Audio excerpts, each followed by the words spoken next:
sobre sus vecinos, los húngaros o magiares, los normandos, en la zona norte, y los eslavos, los magiares, que van a tributar, de hecho, a los dos espacios, van a tributar a los germanos, pero también le van a tributar al imperio bizantino, que es, digamos, el vecino cercano a esta región alemana. Ahora, ¿qué sucede en la parte occidental, centro-occidental, lo que actualmente es Italia? Uno, eh, uno de los descendientes, Otón, va a tomar las riendas de la región y allí se va a enfrentar con el poder de la iglesia. Este poder de la iglesia, es decir, estamos hablando básicamente de en sus orígenes esta región.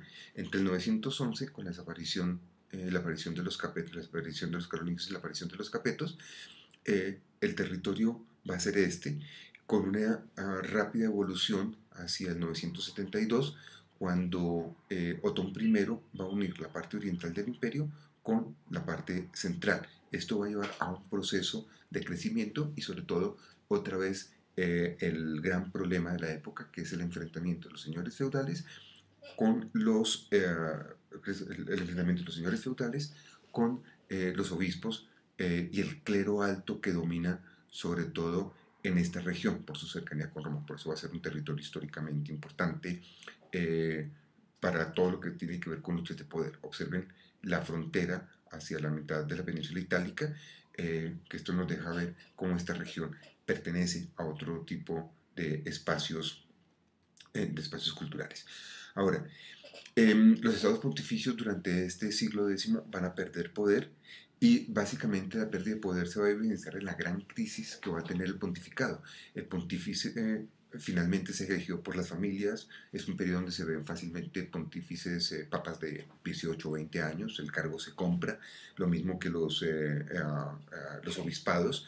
Es decir, hay una fricción entre el rey y el papado, y esto es lo que va a llevar a que en buena medida la recuperación que vamos a ver posteriormente, la iglesia busque una alianza con los señores feudales, porque finalmente los reyes, en este caso Otón III, Otón I y Otón III, van a ser enemigos de la misma, va a tener, en ese sentido, Otón va a tener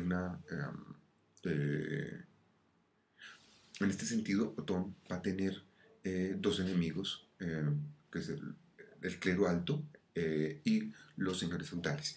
Ahora, en este sentido, lo que se va a generar para finales del siglo X es la formación del Sacro Imperio Germánico Romano, que es lo que mencionaba hace un momento con la unión de estos dos territorios.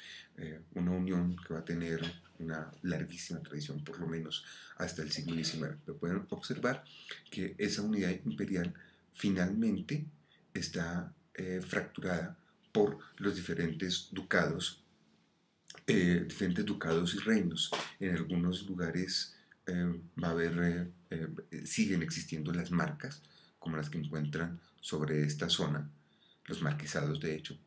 Eh, Aquí estamos viendo ya un feudalismo formado por marquesados y ducados, que lo veremos posteriormente. En este sentido, el Sacro Imperio Germánico Romano es una unidad simbólica que finalmente estos señores feudales, por lo menos a partir de la revolución del año de mediados del siglo XI, vamos a encontrar una independencia de estos duques con respecto, y esto a su vez se van a dividir en otros pequeños feudos. Y allí encontramos básicamente tres características fundamentales para hablar de la cristiandad latina en un momento de ruptura del último periodo de la formación de esta alta edad media. En un primer lugar, tenemos una característica y es que estamos hablando de un cristianismo regresivo, como mencionaba ahora, eh, por la crisis del papado. Una segunda característica es que precisamente como el papado se encuentra atado a una serie de tradiciones familiares, esto va a generar una serie de reformas. Una serie de reformas, de las cuales las más importantes van a ser las reformas en Brabante en 914, las reformas que se van a llevar a cabo en Lorena y fundamentalmente la reforma que se van a dar en la reforma que se va a dar en... Una de las características importantes en relación a este espacio es la conformación de instituciones de paz, en donde frente al rapidísimo crecimiento de los feudos, la violencia se hace mucho más amplia. Allí la Iglesia, en varios concilios, define tres estrategias. Uno, la paz de Dios, el juicio de Dios y la tregua de Dios. La idea con estas instituciones es establecer una normatividad sobre la violencia y sobre la guerra. La paz de Dios es crear espacios donde el débil no puede ser alcanzado por el poder del señor feudal, por ejemplo, el interior de las iglesias. El juicio de Dios hace relación a una de las formas para establecer justicia, y es la distribución de poderes entre los señores, es la forma como Dios juzga un crimen. La tregua de Dios es el establecimiento de ciertas horas de combate que pueden ser establecidas como momentos en los que se puede combatir. Esto es una evolución muy típica del siglo XI, y con esto tendríamos que hablar de un último aspecto, que es el proceso de expansión y el desarrollo cultural de esta cristiandad alto medieval. Por un lado tenemos la conformación de nuevos territorios. La cristiandad, sobre todo del siglo X, accede a territorios como se incorporan los reinos que se encuentran sobre todo en la zona de las Marcas. Básicamente estaríamos hablando de Sajonia, Bohemia, Moravia, la inclusión de los checos, polacos, polovas, croatas, normandos y escandinavos. Aquí tenemos un mapa del proceso de entrada de estos grupos. Como pueden observar, tenemos los vikingos o los pueblos del norte se desplazan hacia Islandia, de allí a Groenlandia, toman contacto con Irlanda, Inglaterra, y sobre todo va a ser muy importante estos lugares que son las entradas a los ríos, por donde entran saqueando. Creo que hay que ver que no todo vikingo obedece esta imagen que creó el siglo XIX con los cuernitos, sino que son grupos, muchos de ellos comerciantes, otros son más guerreros, es decir, no se puede homologar a los vikingos bajo una única faceta o experiencia.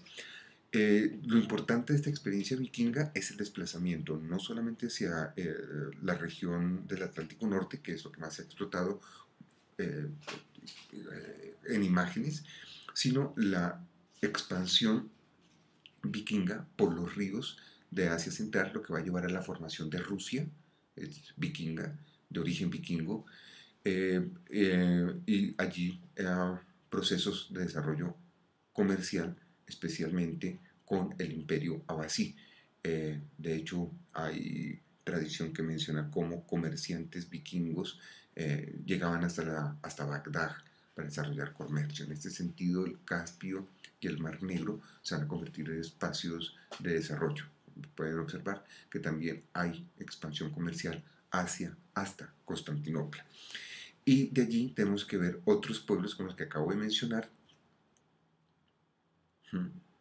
como los sajones, los checos, los polacos, los croatas, que entran por la parte oriental del imperio y se van a ubicar en los márgenes, en las zonas, en las marcas que he mencionado anteriormente.